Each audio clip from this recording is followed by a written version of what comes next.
Hemos llegado ya de manera rápida al módulo 2 de teorización. Seguramente ustedes ya desde la fase de exploración, cuando tuvieron que delimitar su objeto de estudio, empezaron a acercarse a algunos autores. Probablemente ya de tiempo atrás han revisado algunas teorías. Ahora lo que vamos a revisar es cuál es el papel que cumple la teorización como una fase muy importante e indispensable de un proceso de investigación. En este espacio vamos a ver que tenemos un gráfico en donde estamos hablando principalmente de las limitaciones o las limitantes que tiene la percepción. Vamos a hablar básicamente de tres limitantes importantes: las neurológicas, las sociales, socioculturales y propiamente las individuales. En esta fase de teorización, nosotros lo que pretendemos es superar algunas de estas limitantes y esto nos ayuda a conceptualizar. Tenemos limitantes neurológicos, inclusive en las áreas como la física, y por eso hacemos uso de microscopios o telescopios, porque nuestra vista, nuestra percepción tiene limitantes respecto al tamaño o a la distancia de lo que queremos observar.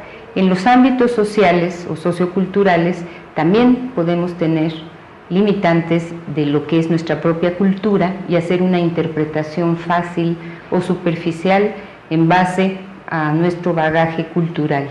Y esto, de alguna manera, la teorización nos ayuda para poder superarlo.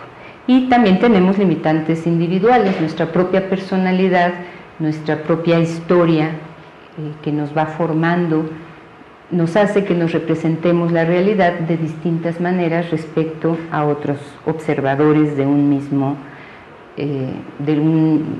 fenómeno, en este caso educativo. Entonces vamos a armarnos de un marco conceptual que nos permita conceptualizar. ¿Pero qué significa conceptualizar? Tenemos mecanismos de estructuración conceptual. Cuando nosotros somos capaces de, mediante un concepto, hacer una abstracción y generalizar algo que sucede en distintas circunstancias o contextos, empezamos a hablar de que estamos conceptualizando. Cuando podemos eliminar aspectos que no forman parte de un entorno o que pensamos que no están relacionados con nuestro objeto de estudio, y cuando muchas veces hacemos una distorsión de la realidad, de alguna manera empezamos un proceso de teorización.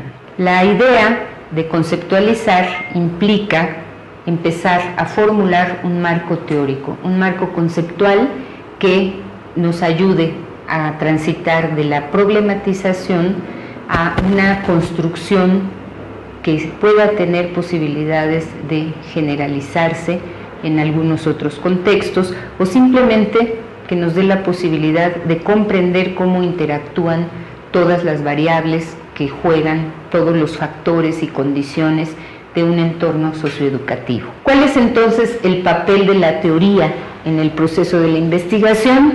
Darle a la investigación un sistema coordinado y coherente de conceptos y proposiciones que nos permitan abordar el problema.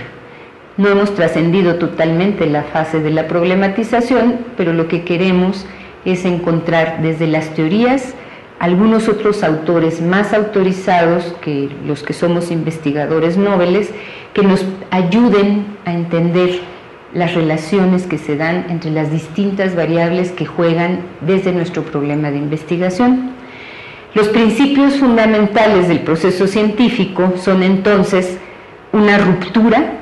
¿Una ruptura con qué? Con las explicaciones fáciles, con los sesgos que pudiera tener nuestra representación inicial de una relación en un ambiente socioeducativo, y después de esta ruptura tendremos que tener posibilidad de volver a estructurar, y esa estructuración se apoya en los conceptos que nos dan las teorías.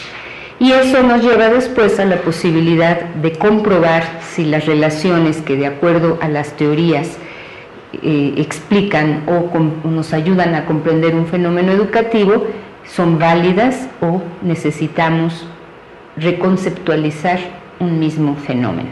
Este es básicamente el papel que juega la teorización, y por lo cual estamos obligados, si queremos hacer una investigación rigurosa, a tener un marco teórico.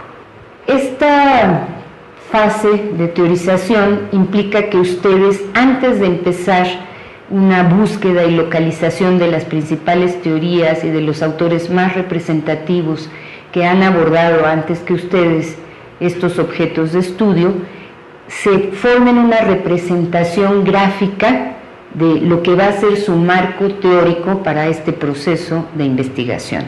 Y para ello vamos a pedirles, y ustedes lo verán en las actividades de la plataforma, que hagan un esquema.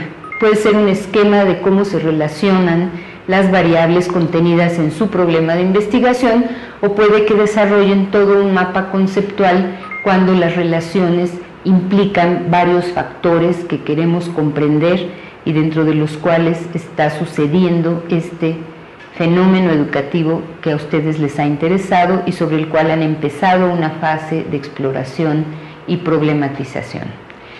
Una vez que ustedes tengan estas herramientas conceptuales, estarán más listos para poder ir a definir su metodología, su diseño de la investigación, para acercarse nuevamente desde otra mirada y desde otras perspectivas a aquello que les ha interesado desde la fase de exploración. Esto implica, ya dijimos, una ruptura, una deconstrucción o reencuadre del mismo problema que plantearon en la fase anterior de exploración, e implica que mediante las teorías puedan hacer una estructura teórica que los lleve a definir cómo van a hacer su acercamiento al campo. Es hasta esta fase de validación, que sería nuestro próximo módulo, que tendremos ya la posibilidad de diseñar nuestras estrategias, de definir nuestras fuentes y técnicas para recabar información que nos permita validar estas nuevas estructuras teóricas que nos formamos en torno a nuestro objeto de estudio. Podremos equivocarnos, muchas veces tendremos la oportunidad de, cuando veamos dentro de esta estructuración teórica que no es precisamente la problematización inicial la que queremos continuar, podemos tener oportunidad de volver a problematizar y de definir nuevamente el planteamiento de nuestra problemática con una mirada mucho más informada.